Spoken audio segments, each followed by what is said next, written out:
अगर आपके पास 2 अंडे और 1 आलू है तो फिर आपको इस रेसिपी को मिस नहीं करना चाहिए, क्योंकि इस नाश्ते को बनाकर अब माओ की टेंशन हो जानी है खत्म, क्योंकि बच्चों ने एक ही जगह 2-2 की डिमांड करनी है।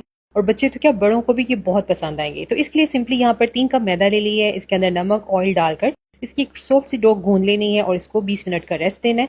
और यहाँ पर हमने एक आलू ले लिया है, उसको बॉईल करके इसको अच्छी तरह से मैश कर लिया है। फिर इसके अंदर सब्ज मिर्चें ऐड कर देनी है, चॉप किया और प्याज डाल देंगे, टमाटर डाल देंगे सीड्स के साथ ही, और साथ ही इसके अंदर हमने थोड़ी सी शिमला मिर्चें डाल देनी है, सब्ज धनिया ऐड करेंगे, 2 अंडे डालकर इसके अंदर दूध ऐड कर देना है, काली मिर्च पाउडर, लाल कुटी मिर्चें और नमक डाल देंगे हस्बे जायका, और इसको हमने मिक्स कर देना है। और इस तरह का देखें ये हमारा ऑमलेट वाला मिक्सचर रेडी हो जाएगा। तो इसको हमने कुक करना है। एक पैन में ऑयल डालकर थोड़ा सा सफ़ेद जीरा डाल दिया है और इस मिक्सचर को डालकर हमने कुक कर लेना है। कवर करके इसको लो हीट पर हमने 4 मिनट के लिए पकाना है, ताकि अच्छी तरह से ये मिक्सचर हमारा कुक हो जाए। और इसके ऊपर हमने थोड़ा सा सब्ज धनिया डालकर इसको गार्निश कर लेना है और एक साइड पर रख देना है।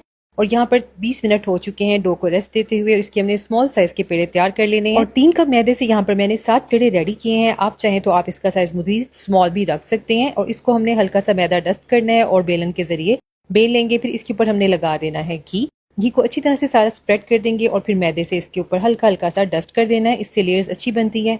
और फिर अब जो मेन स्टेप है वो है इसकी फोल्डिंग। इस तरीके से हमने इसको टर्न करना है, इसको फोल्ड कर देंगे और दोबारा से इसके ऊपर हमने घी लगा देना है। आप घी की जगह ऑयल भी लगा सकते हैं। हल्का सा मैदा डस्ट करेंगे और फिर से हमने इसको अगेन इस तरीके से फोल्ड कर लेना है। और यहाँ पर ये देखें, इस तरह से ये मल्टी लेयर्स वाला हमारा पेड़ा बनकर तैयार हो जाएगा। और सभी पेड़ों को हमने इस तरीके से बनाकर रखकर 5 मिनट का रेस्ट देना है। इसके बाद हमने पेड़ा उठाना है, मैदा डस्ट करना है और फिर से इसको हमने बेलन के जरिए बेल लेना है। यहाँ पर आपको मैं टिप दूंगी कि इसको आपने लंबाई में बेलना है और बहुत ज्यादा बारीक बेलना है। जितना ज्यादा ये बारीक बेलेंगे, पतला बेलेंगे, इतने ही ये पराठे क्रिस्पी बनकर तैयार होते हैं। और अब हमने इस तरीके से इसके अंदर स्टफिंग रखनी है। तो आपने तकरीबन 2-2.5 टेबल स्पून से ज्यादा स्टफिंग नहीं भरनी है, वरना ये फट भी सकते हैं।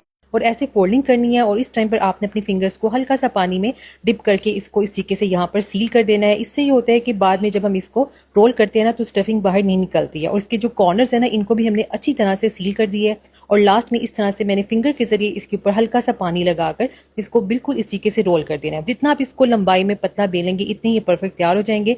और लास्ट कॉर्नर्स को भी हमने अच्छे से सील कर देना है और इस तरीके से हमने इनको टर्न करते जाना है और पेड़े की शेप दे देंगे। तो ये देखें, इस तरीके से इसके अंदर काफी सारे बल भी पड़ गए हैं और लास्ट में हमने इस तरीके से इसको ज्वाइन कर देना है। तो ये बेहतरीन से हमारे यहाँ पर सभी पेड़े रेडी हो गए हैं। और पेड़ों को 5 मिनट रेस्ट देने के बाद हाथों के जरिए या आप बेलन के जरिए भी इस तरीके से फ्लैट कर सकते हैं, ताकि ये बहुत ही अच्छे से हमारे कुक हो जाएं। और यहाँ पर ऑयल को हमने मीडियम हीट पर गर्म कर लिया है और इनको हमने लो मीडियम हीट पर तकरीबन 8 मिनट तक फ्राई करना है। दोनों साइड्स को हमने चेंज करते रहना है ताकि इक्वली फ्राई हो जाए और अंदर से बिल्कुल भी ये कच्चे नहीं बनते हैं। आपने बस हीट का ख्याल रखना है, तो ये एकदम परफेक्ट बनकर तैयार होते हैं। तो ये जी हमारे जबरदस्त किस्म के रेडी हो गए हैं। आप इसको जरूर ट्राई करिएगा।